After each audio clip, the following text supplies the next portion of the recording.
this evening, so I'm going to begin. Hello, everyone. Good evening. It's my pleasure to welcome you to Art and Dialogue. Are we witnessing the end of liberal democracy? I'm Stacy Brennan, the Curator of Education for the Lehigh University Art Galleries. We're grateful that you carved out some time this evening to join us. Thank you very much. And we're looking forward to a very exciting presentation with Professor Richard Matthews in just a few moments. I just wanted to introduce you to the galleries as well as go over a few logistics before we begin. We ask that you keep your audio muted during the presentation. At about 7:50, we will open the discussion to questions, which I will help moderate from the chat box. So please type any questions that you have there or comments. And also keep in mind, the rules of engagement and dialogue in a community setting. Feel free to, to put on your video if you'd like, but you're also welcome to turn that off. So just a few things about Lehigh University Art Galleries. If you're not familiar with us, we have nearly 17,000 works of art from diverse time periods and cultures in our collection. We have 7 gallery spaces across 3 campuses with 52 outdoor sculptures. You can view our exhibitions and a little over 2,300 works of art on our website at www.luag.org. And you can also view a ton of resources specifically for the exhibition Doing Democracy, which we will be discussing today. So we hope that you'll explore the resources, and also this presentation today will be recorded. So if you're interested in kind of going back and reviewing it, it'll be there as well. So this presentation today is offered in conjunction with our current exhibition, Doing Democracy, photography from the George Stephanopoulos collection, which could not be more timely given the upcoming election next week and the need for respectful and engaged dialogue around civic issues, social justice, and equality. The exhibition is described in its title, is really about a conversation about ongoing practice and active participation. The art galleries are a dedicated space to serving the community for diverse perspectives and exploring different ideas. Last spring, we worked with a group of students from the departments and faculty from the departments of history, political science, communication, journalism, art, architecture, and design to co-curate the exhibition.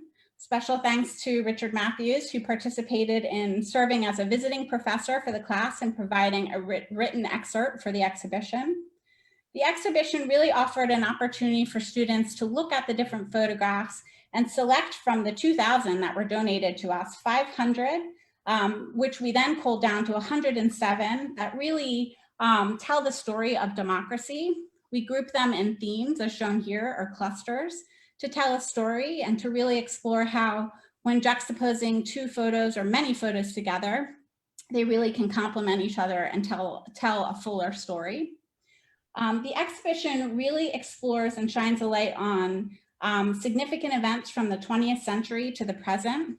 The photos feature images from the civil rights movement, leaders and individuals who inspire us and give us sources of strength, and as well as everyday Americans, politicians, and the media. Our hope is that this exhibition will provide a platform for participants to really explore all political perspectives, ideas, and to really share their own ideas and opinions, learning from the past and planning for the future. I really think that there are opportunities to learn about these further, so please visit our website. We are open to the public and are offering tours, so please visit our website to schedule a time to visit us.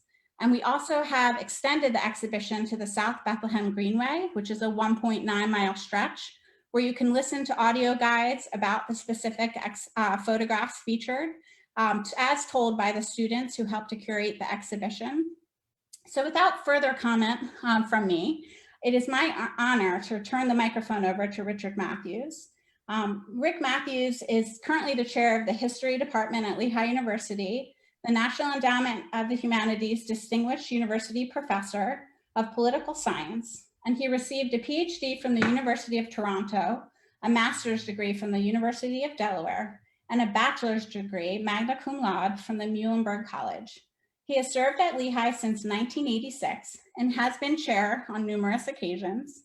He is a co-author of The Philosophic Roots of Modern Ideology and the author of If Men Were Angels, James Madison and the Heartless Empire of Reason and the Radical Politics of Thomas Jefferson, a Revisionist View, both which are published by the University Press of Kansas. He is currently working on a book project about Alexander Hamilton, and we'll review tonight, Are We Witnessing the End to Liberal Democracy? We're thrilled to have you. Thank you so much, Rick, and I'm going to turn the mic over to you. Thank you. After the long, hot summer where we saw protests taking place and President's military response to that, the failure of any COVID initiative to help cope with that, and a failed impeachment, it struck me that perhaps we were witnessing the end of liberal democracy. So with that in mind, I wrote a short piece that appeared in the History News Network in late August titled, James Madison's Last Stand, Are We Witnessing the End of Liberal Democracy? Now, I'm not going to follow that written piece too closely because if you want to see it, you can write it. But I'm using that as the basis to actually go into more depth in terms of liberalism and liberal democracy. Now, democracy has a long history, but in the beginning, it wasn't all that glorious. Both Plato and Aristotle wrote about democracy. Now, what was interesting from their perspective was they saw democracy not only as a mechanism of governing, which is how most Americans conceive of it today, but they also saw it as a way of life, as a certain style of social living and relating. Now, that said, you also need to know both of them thought it was an illegitimate, bad form of governing. They were convinced that democracy would mean rule by the demos, the common people, for the common people. And to be legitimate in Aristotle's eye, any government had to be ruling in behalf of the whole, in behalf of everyone. So in the beginning, democracy is not conceived of positively. In fact, if you would read the Federalist Papers, principally written by Madison and Hamilton, you will see when they attack democracy, it's constantly Athenian democracy that they're making reference to. So democracy as a concept kind of vanishes from political thought for a while. And liberalism comes on the scene along with modernity. Now, this is a pitch for history here. I would argue that to really understand what's going on today, you have to understand the roots of liberalism and modernity, which begin to surface all the way back in the 1600s. So what are the key components of modernity? First of all, modernity is a reaction to feudalism. Feudalism, there's no individuality. It's a very ordered and structured, organic society, and there is no individuality. Reason has yet to rise up and claim its position of importance. So with modernity, the first idea is individual agency. Now, you and I take that for granted, but when this comes on the scene, it is a very new idea. Kings and queens and royalty couldn't fathom the idea that common people had human agency and should be allowed to move about freely and determine their own lives. Market society is also beginning to rise. Market society itself destroys all feudal notions of justice and trade, and it's all about individual initiative and entrepreneurship. Now, it's just beginning here. It's not calling all the shots yet. You also have the rise of reason and science, and this is critically important. When you combine the rise of the market, individual agency, reason, and a new secular state, it slowly but surely over the generations destroys notions of divine right, notions that the church should be ruling, and that feudalism is a good way of running a society. They are, you could say, smashing ideas because they destroy the old social order. In the middle of the 1800s, piggybacked on the idea that liberalism has, that individuals should be free from oppressive social forces, democracy rises again, since it becomes ethically important that these reasonable individuals have a say over how they'll be governed. Now, let me talk about a few of the major voices in terms of liberal democracy. You may have heard of some of their names.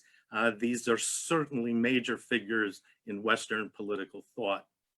The first is a guy named Thomas Hobbes. And Hobbes is writing in the middle of the English Civil War. And he's writing in 1648. Yet if you read him, I think you'll be struck by how modern he is in his conceptualization of what it means to be a man. Hobbes writes, the value or worth of a man is, as all other things, his price. Now, when he writes that in 1648, he's saying the market, supply and demand, will determine your worth. You have no special worth to God. You have no special worth to your community. You are whatever the market's going to pay you. Okay, that is a strikingly modern conception. So Hobbes is writing in the middle of the Civil War, and it is a terribly ugly time in English history. He talks about what he calls the state of nature, which for Hobbes was simply, what would humans look like if there was no government? Well, if you see civil war all around you, it's not a pretty picture, okay? Hobbes, however, believes in individual reason, okay? So that's that agency thing.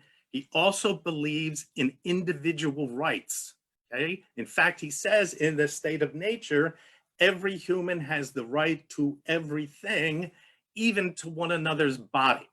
So you can see if we all have rights to this, there's going to be a lot of contentious arguing going on and not much commercial activity.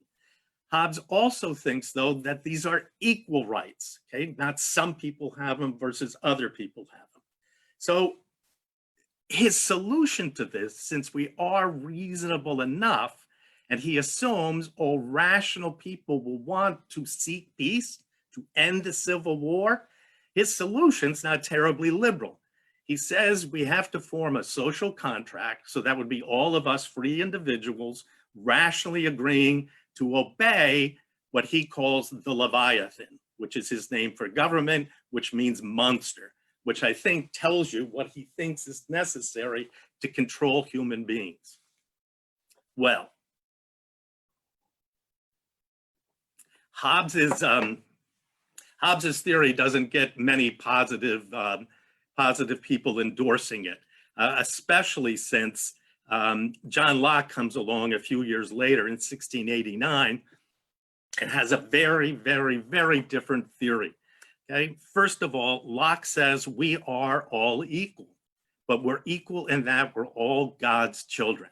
Now, that's fundamentally different than Hobbes, where we're equal because we each have the right to everything. We have a right to try and kill each other. And Locke saying, no, no, no, we're all God's children. And hence, there is an inherent obligation to help others of God's children if it's not going to cost you anything. So it's not exactly the warmest theory, but compared to Thomas Hobbes, Locke looks positively open-minded and optimistic. Locke also writes that we have the right to life, liberty, and estate. Now here he's slowly increasing the rights. In Hobbes, it was basically the right to do what you had to do to defend yourself. Locke is now saying we have a right to property and that it will be the role of government to protect our property.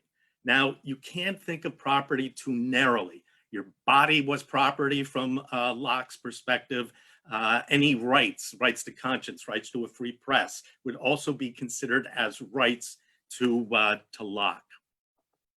Now, Locke says that he also thinks we're going to form a social contract. But what's interesting with Locke is that when we formed the contract, he argues that a majority of the rational men owning property can form a government which everybody must obey. Now, here you have the rudimentary ideas of liberalism joining democracy, okay? That individuals get together, a majority of them form the government, and it is a representative government based on consent. Now, what's interesting about Locke, even though he thought you could only trust voting to the men with property because they were clearly rational in that they owned property and they had a stake in society since they were the property owners, it's not a very broad idea of voting because it's so restrictive. But fast forward to the United States in 1965, when we have the Voting Rights Act, and over the course of what, 3 centuries, it gets extended to everyone. And that's true of all of these ideas. No matter how narrowly they begin, eventually they take a life of their own and become universal. For example, Locke also argues for toleration. Okay, he's writing right after the Civil War, and he's very concerned about fights going on, intellectual fights, inside of Christianity. So he argues for toleration among all Christians. He excludes other groups. So it's not, again, a very open statement about toleration, but he's explaining how important that notion is. And over the course of history, it gets enlarged and enlarged and enlarged till John Stuart Mill in the middle of the 1800s writes his famous book on liberty. All right, now let's talk about Jefferson for just a moment, since I do think he is an essential figure to the history of liberal democracy. Jefferson comes along and he is a student of Locke, but he rejects a lot of what's in Locke's second treatise of government. Jefferson embraces all of Locke's philosophy in an essay on human understanding, but that's not where Locke is really talking about politics. So Jefferson explicitly rejects Locke's a right to life, liberty, and estate. And he says, we all have a right to life, liberty, and the pursuit of happiness. Now, this suddenly raises the bar on what governments are supposed to do. It's not enough that they protect your body. It's not enough that they protect your estate. Now they must be in a position where the individuals in it feel they are able to pursue happiness. Now, Locke doesn't mean by happiness what most of our students think he would mean by happiness. He's talking about purposeful human activity in the private arena and in the public arena. Now, this is another addition of Jefferson. He is the first to come along, not Madison, and argue for universal male suffrage. Jefferson didn't believe there should be a property attachment to voting, that voting was something inherent and important. Madison, his co-conspirator, we might say, always thought property was a necessary qualification to voting. And even towards the end of his life, Madison was devising schemes to limit voting. The most open of all of his voting schemes would have allowed everyone to vote for the House of Representatives, but nowhere else. All right, so at this point, we have rounded out the beginnings of liberal democracy. And when you fast forward with the passage of the 15th, 19th, and 26th Amendment, and then the incredibly important Voting Rights Acts of 1965, which actually guarantee the rights in these amendments, you could finally say that the United States is liberal democratic in terms of a form of governing. It's not yet democratic as a kind of society. Now, before we go on,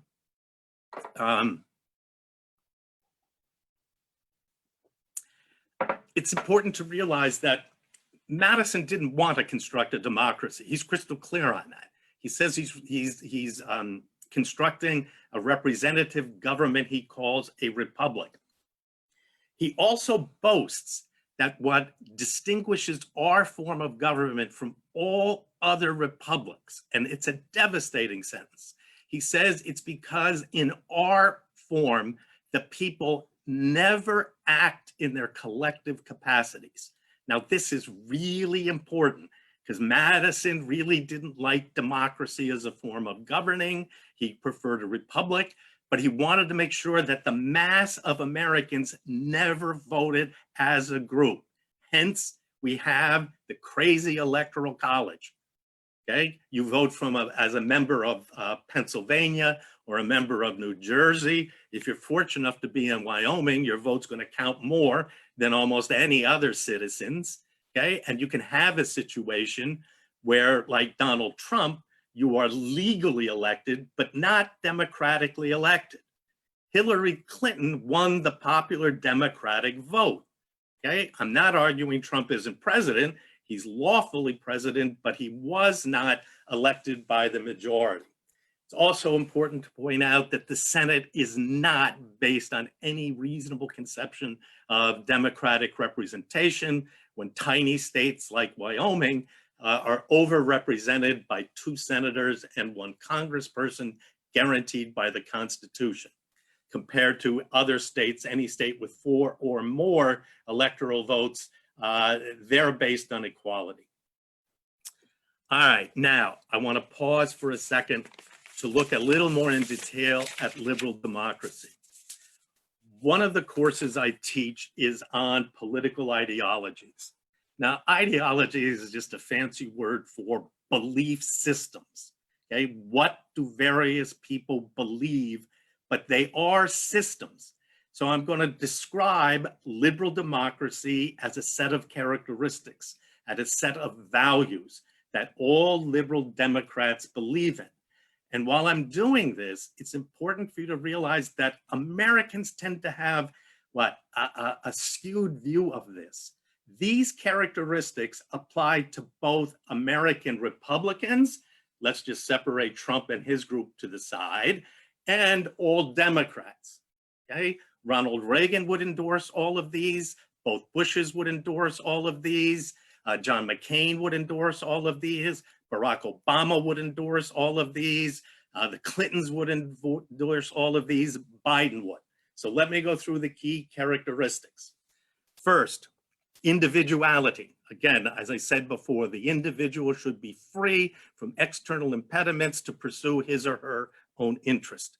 A notion of rights and equality that applies to everyone. A belief in science and in reason as the best mechanism to make political decisions.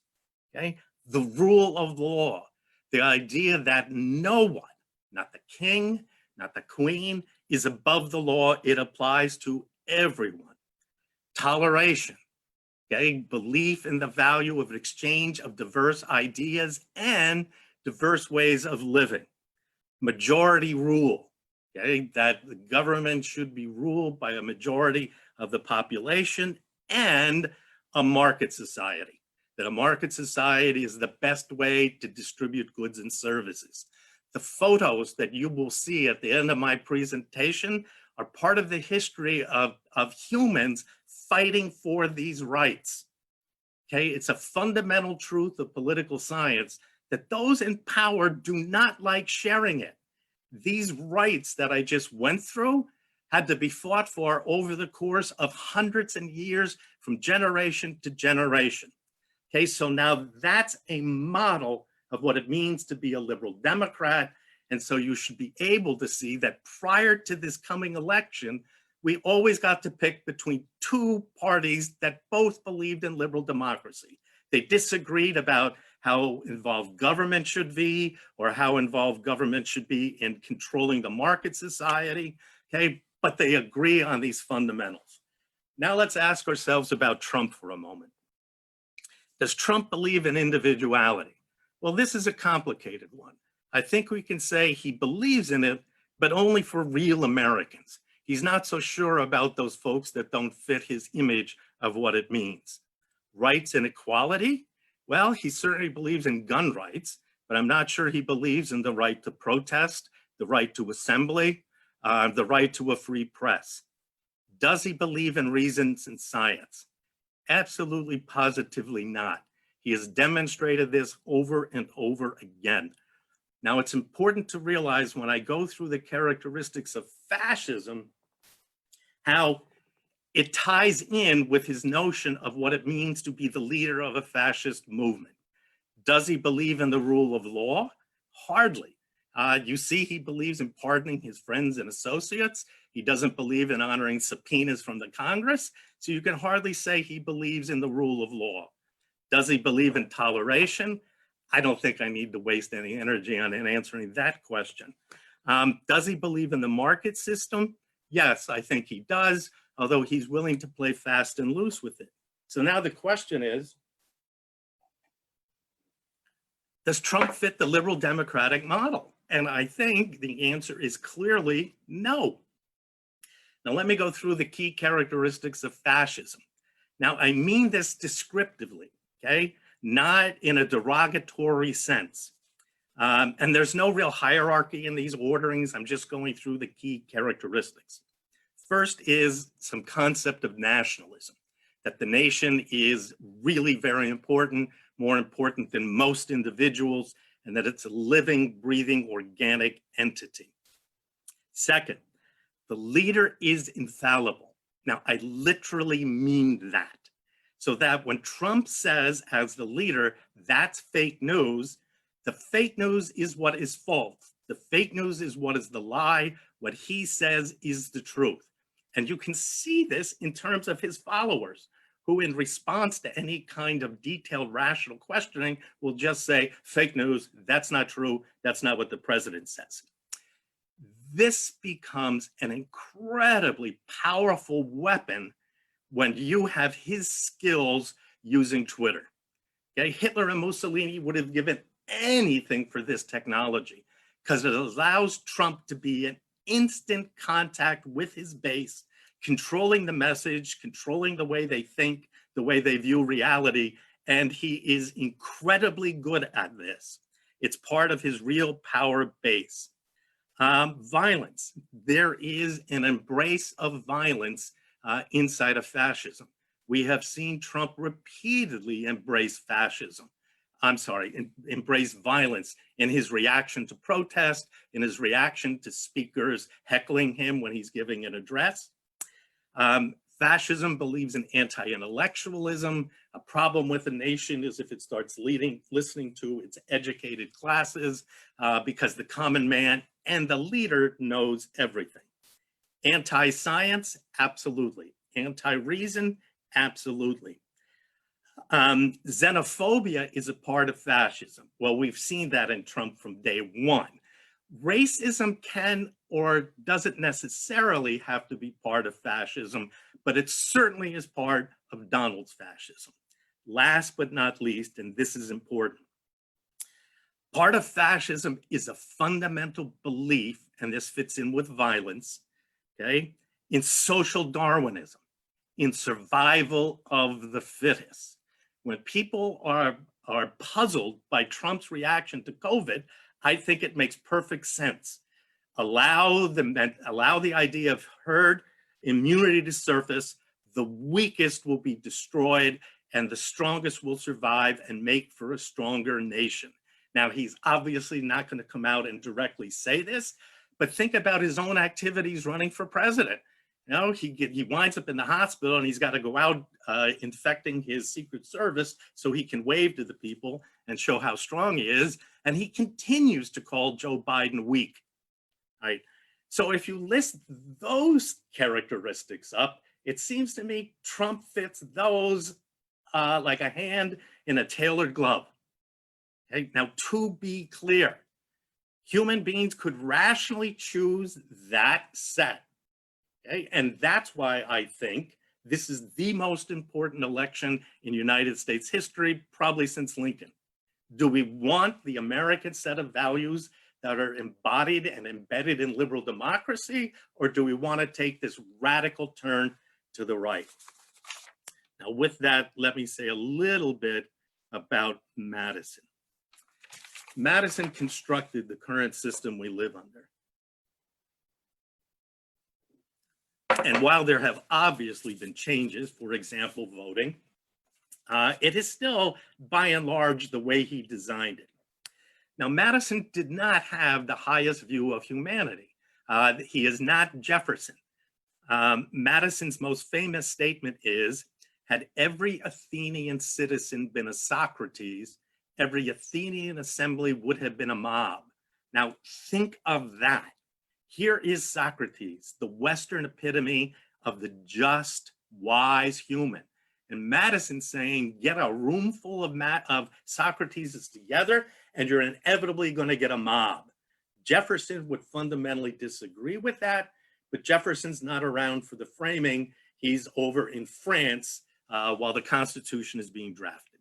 So Madison says, listen, the chief problem of all governments are factions, groups of human beings who are united by some common impulse of passion or of interest. And government has got to find a way of dealing with them. Madison is really concerned with tyranny. Now, his first concern is that of a single leader, a king. That's what the Revolutionary War was all about. So he didn't worry about it too much because of all the built-in mechanisms in the Constitution. The second tyranny he was worried about was called tyranny of the majority. Okay? He was worried that a majority would use its political power to thwart and tyrannize the minority. Now, Madison does not mean minorities the way you and I think of them. In Madison's day, he was clear. It was the property lists made up the majority and the property made up the minority. So he is worried that if you don't structure the government appropriately, the property lists are going to be ruling the propertied, and that should not be the way it is. So Madison sets up this great scheme, and he says the first job of government is for the government to control the governed. And then he goes right on in the same sentence and says, and in the next place, you must construct it so that it controls itself. So Madison does want a strong government to control the governed, but he also realizes that too strong a government is going to need to be controlled, or we're going to have another type of tyranny. Now, if you go back to your high school or college days, you can remember many of the checks Madison talked about. Checks and balances, which we all know of. So you have an executive branch separate from a legislative branch, separate from a judicial branch. And they each have powers to check and balance each other. Now, Madison was convinced that the legislative branch was the most dangerous. Okay? I think Madison would be shocked if he could see the power of the presidency today. He did not envision that. Well, if you're Madison and you're worried about the legislative branch, the simplest thing you can do is divide it in two. Okay? The fact that we have two legislative branches is essentially anti-democratic. There's no logical reason to have two. But if you're James Madison and you're worried about a majority that's going to control the minority, you want to slow down legislation. You don't ever want legislation to pass too quickly, hoping that reason will come to bear. Now, Madison also thinks that it is critically important that ambition must be pitted against ambition. So you have the ambition of the executive, the president. You have the ambition of each of the individual congresspeople and senators. And then you have the personal ambition of the people on the court. He assumed that each of these bodies, okay, would use their ambition to maintain the power of that body. Madison would, I think, have been shocked beyond belief when the president refused to honor the subpoenas given by the House, that the Senate didn't try to back up the House. I think he would have been terribly disappointed that when Trump was on trial after being impeached, that the Senate just played ball with the president. Madison assumed that they would have tried to check him rather than allow him to control them. So that the checks and balances aren't working, I would argue, in the three branches. Madison also has a distinctive theory of representation. Madison has what's called a trustee model. A representative is supposed to realize that the people in his or her legislative district can be wrong. Madison would probably argue they're wrong more often than they're right, but he doesn't say that exactly in the Federalist Papers. So that it is incumbent on the member of the House or the member of the Senate to vote not what his constituents necessarily want, but what he or she thinks is in the best interest of the nation. Now, does that mean they might get voted out of office? Yes. Madison thought that was the price of being a good senator or a good congressman. Now, if we can believe what we hear reported about the private conversations of some Republican senators speaking derogatorily about President Trump, it looks as if they're not trying to live up at all to what Madison thought they should be as representatives. Okay, on the one hand, in private, they think he's no good, but their public persona is they're afraid of being primaried. They don't want to lose their jobs, so they play ball with him. Clearly, that mechanism is not working that well either. Madison builds in federalism. We have a central government, and we now have 50 individual states with their own power. We have seen how some of the states have reacted against Trump. California, New York, New Jersey, Pennsylvania, to a certain extent, have said they're not going along with what Trump is ordering. We also know how annoyed Trump finds that. And he appears to be regulating federal dollars, depending on whether your governor is a Democrat or a Republican. The court system, okay? Not simply the Supreme Court, but all inferior courts were part of Madison's checking on a tyrannical executive. Well, we have seen them do that all the way back to the first immigration models that Trump came up with to try and limit immigration. We've seen them overrule him in some other ways. So the courts on and off are doing a job of checking him, although Trump is surely feeling secure after his latest victory in terms of a Supreme Court appointment. Impeachment was another method that Madison had built into the system. Well, clearly that failed last time, again, because of the reasons that I told you, that he successfully just disobeyed the rule of law and wouldn't turn over information to the House, and that the senators wouldn't have played their role as a check against the president and at least allowed witnesses to testify. So where does that leave us? That leaves us with, ironically, Madison's final and greatest check. Although he didn't have the amount of faith in the people the way Jefferson clearly did, he also designed a system that every 2 years could put a check on the overall machinery of government. We saw that in 2018, Trump got brushed back as he lost control of the House. This next election is absolutely critical. If Trump wins, you're going to see a radical shift to the right in America, and those old liberal democratic values are going to be pushed to the side. Will they be resurrected someday? I don't know. They are such a strong part of our history. I can't imagine them being totally trampled, but there is no doubt, okay, that toleration, the desire to have a political system where every individual has an equal effective right. That means an actual right, not a theoretical right, to try to make the most of themselves is going to be destroyed, and we're going to have this unique Trumpian version of fascism. Get out and vote.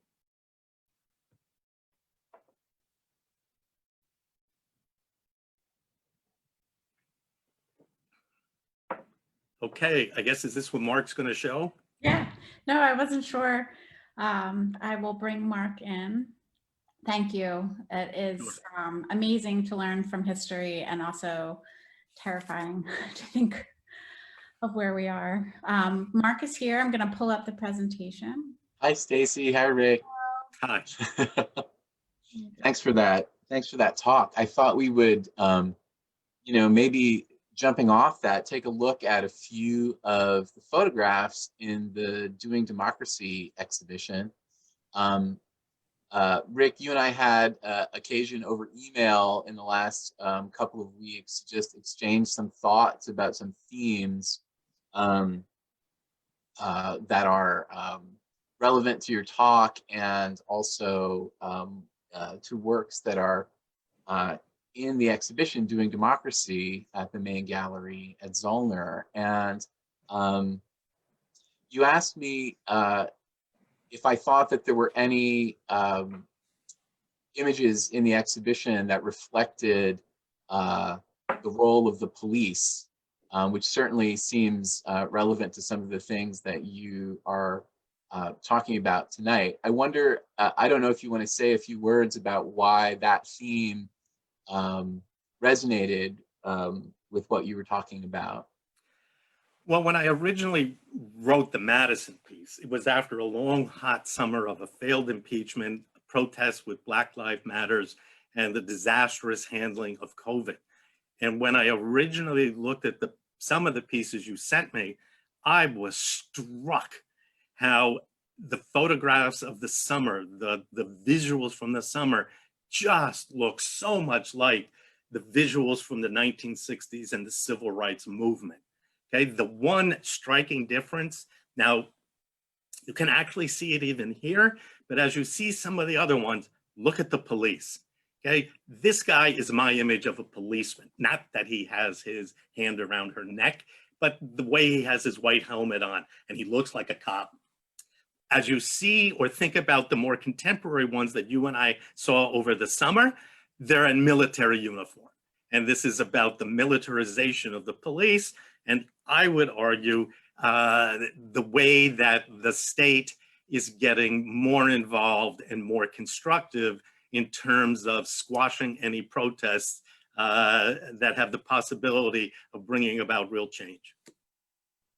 Yeah, I think it's really evident in these photographs. If we could advance to the next image, here again, we're seeing, the police, but sort of, as you were saying, dressed as, conventional police and not in the sort of paramilitary style that we have come to see increasingly, are being kind of deployed to control the governed, I think is a phrase that you used in your talk. Well, and you can see that, they're not in formation the way on many occasions this summer you saw the police, where they had those almost full body shield, and then like a Roman troop, they just moved forward, and it was you either got out of the way or you would be arrested or trampled. And could we advance to the next slide, please? So here's one that I think starts to begin echoing a little bit of what you're talking about, even though he is a kind of solitary figure. But it's the, for me, when I was looking through these photos with the students and trying to decide which ones to include, this one started to project that image of the militarized control of the public that I think you're talking about. Well, and odds are this is a National Guard. Right. So you see the different forces being used. Yep. Yeah. And also, one of the things that was striking about this one in the extended caption from the Associated Press, of course, was the use of the word curfew, right? Which became such an important dividing line in what was happening during this past summer. Okay, if we could advance to the next slide, please.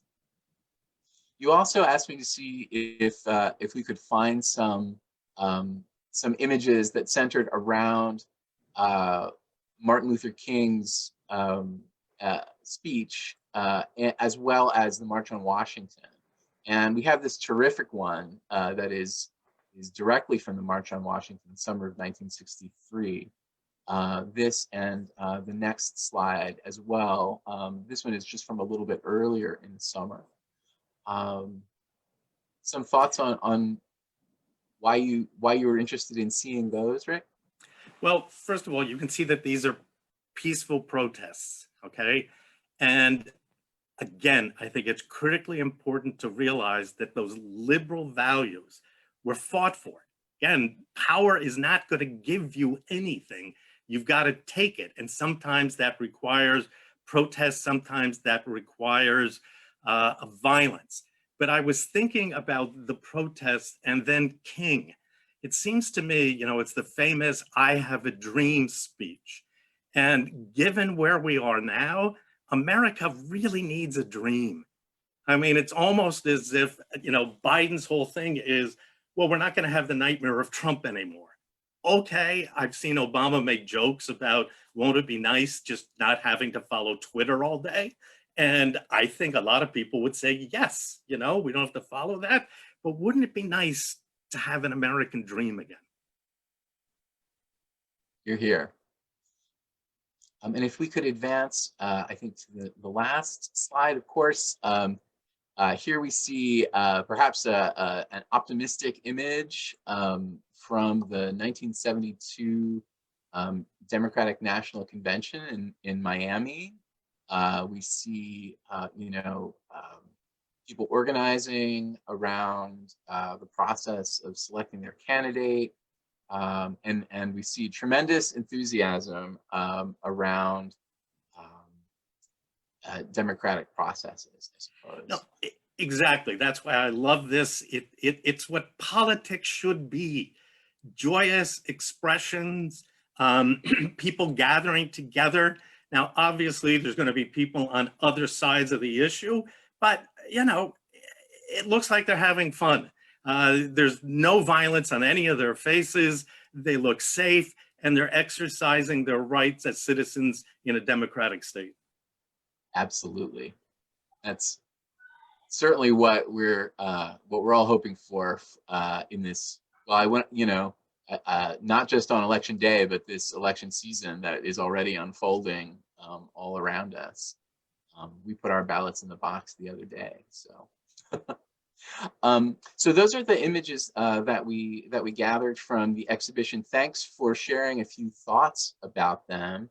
I'm gonna maybe turn the microphone back over to Stacy, who I think is gonna moderate questions. Yeah, so I think this is a great place to end because it is a joyous and hopeful photograph.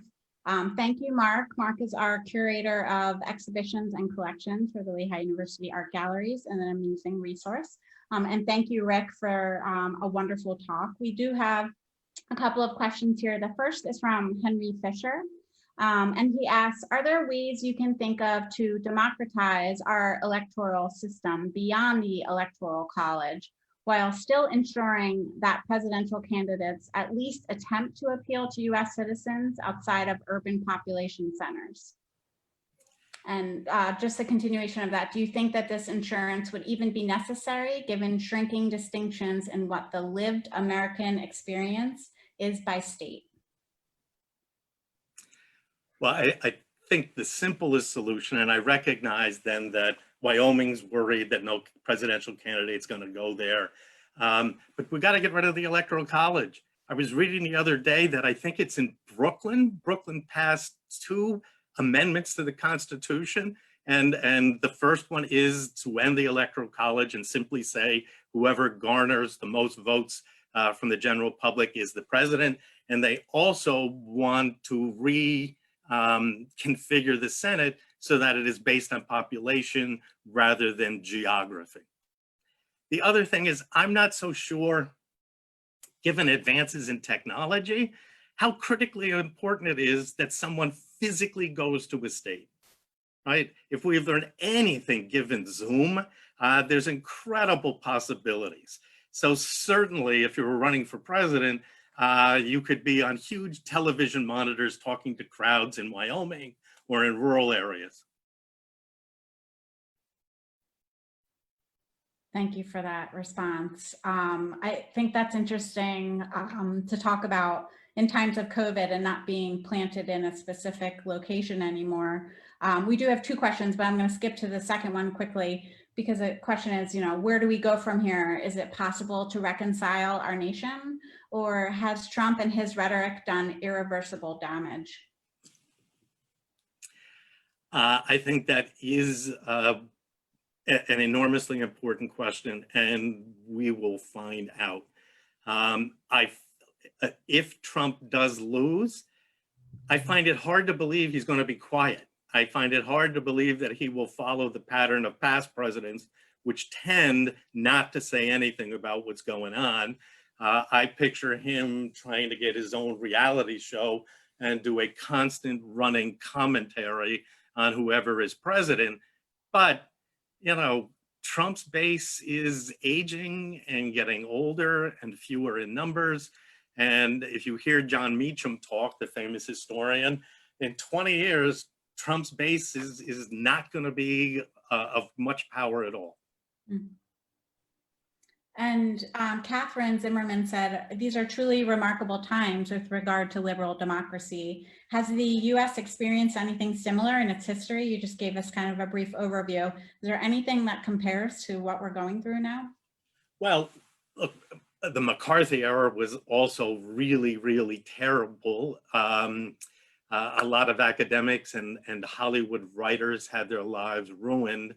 But that was not as long-lived as this one. And he was never as powerful. I mean, Trump is president of the United States. And it's not like he's hiding what he believes in.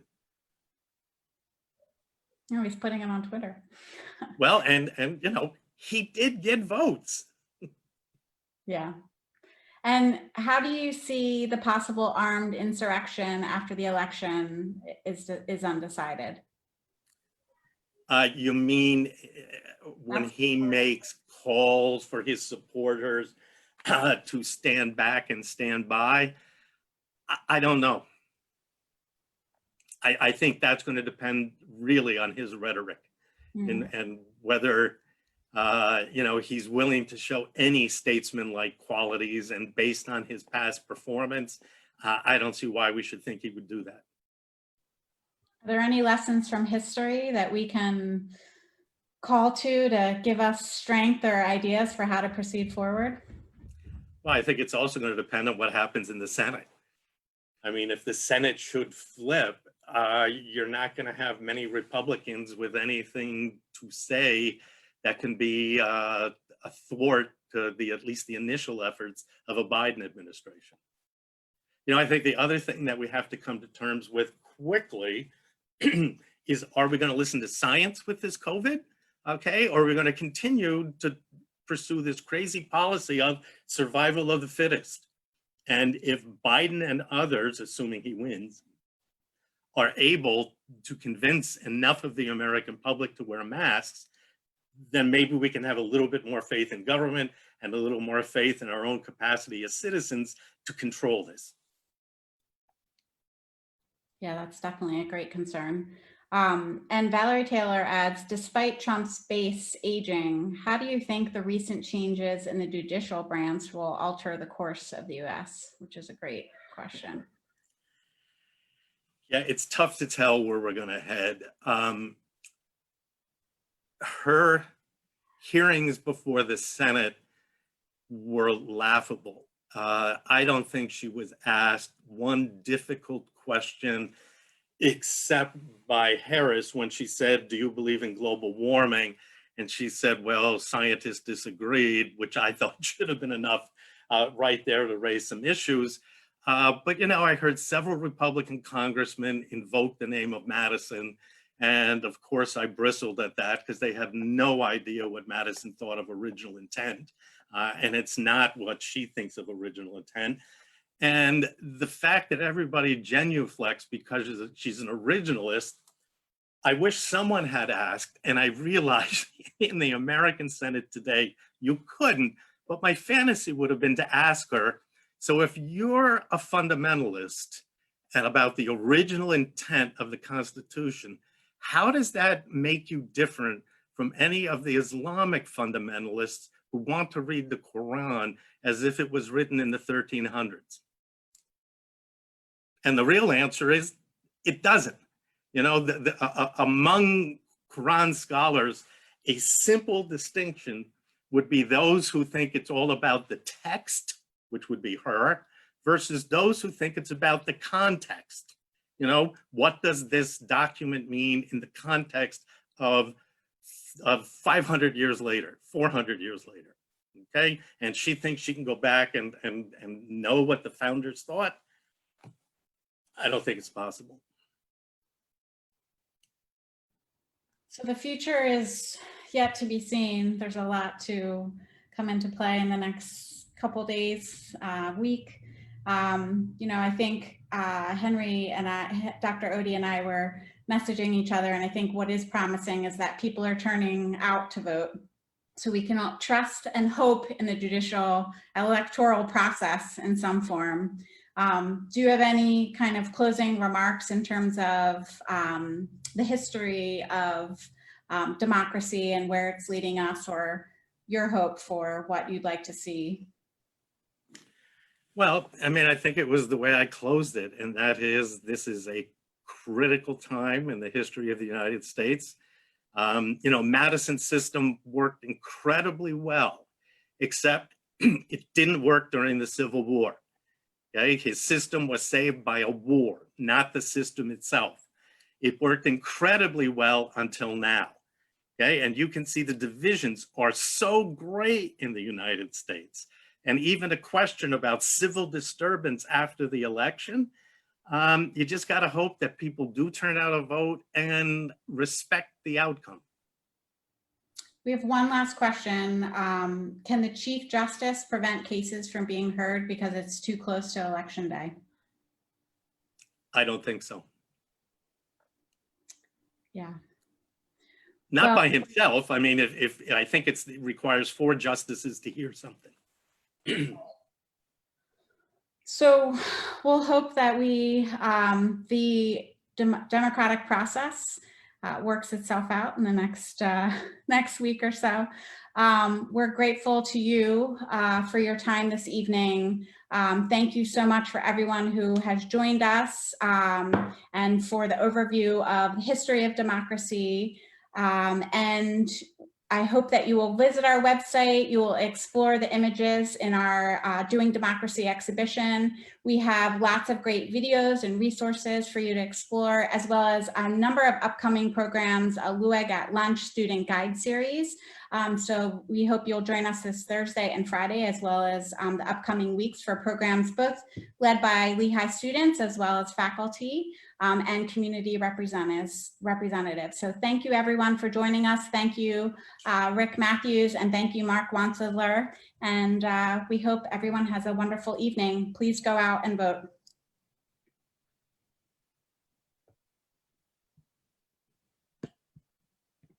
Thank you, Rick. Oh, sure, that was fun. Thank you, Mark.